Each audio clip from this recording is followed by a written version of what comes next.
Asa maraming... Halik. Uy. Samahan niyo naman ako sa bahay. O sige, payan na nga ako eh. Kasi, Papaalam mo na ako yung mami ko. o sige. Sige, bilisan mo ha. Okay, magpapaalam din kami. Ako, mommy, pwede ba pala ako doon sa bahay niyo? Kami rin Ben? Ben? Pwede? Pwede. Pwede din kami matulog? Pwede din.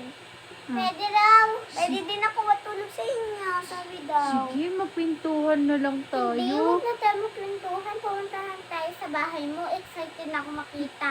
Ang multo. O sige, tara lakad tayo. Tingnan ko lang kung matapang ba ako.